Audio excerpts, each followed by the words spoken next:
Good day, friends. I just want to show you on this 98 Ford F-150 with a 4.6 liter V8. Well, I just put in a new purge valve right here because it was idling really bad and starting to stall right after I got gas.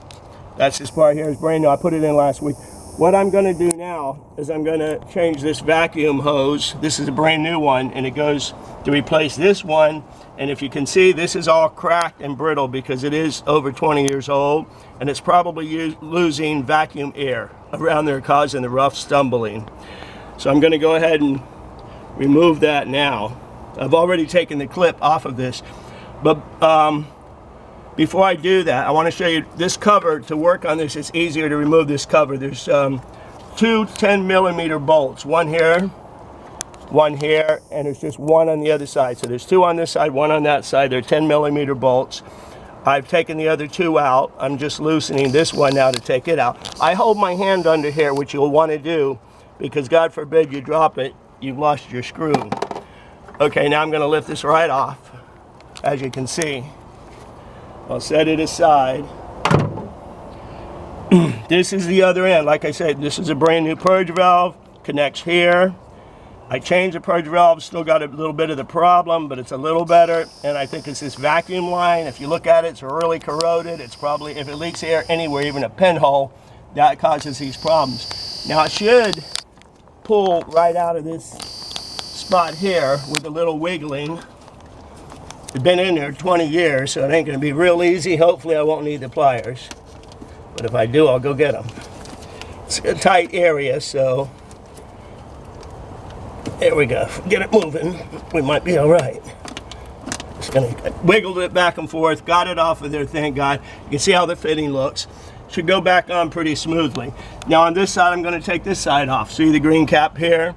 Like I say, if they're new and this part's good, this green part, my clip lock's already broke off.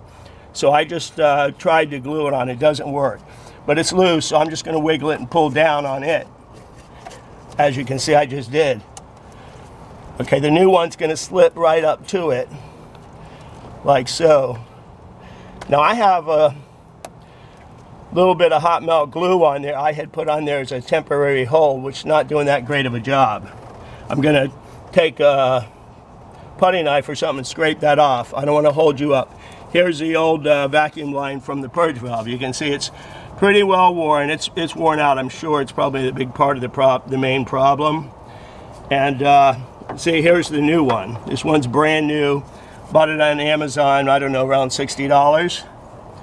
And it's just gonna pop on there, clip up to this one, and then this will go over there, and it'll go right in here and plug right into there. I'm going to go ahead and cut this now because I got to go pick up some of my other parts. Okay, like I say, this will push up. This will go in there. You'll push, give it a hard push till you hear a click. These are self-locking and they come on the hose already. When you hear that click, it's locked.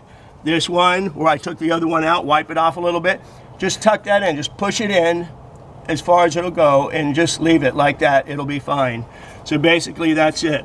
This is a new purge valve if you need it, and this is the vacuum line that goes to the purge valve. There is a secondary one. It's down under here. If you have to change it, it works the same way. The only problem is it goes a little deeper and you have to dig a little farther. I'm going to change only this one for now because I think that might do the trick. Okay, have a great day, and thank you very much.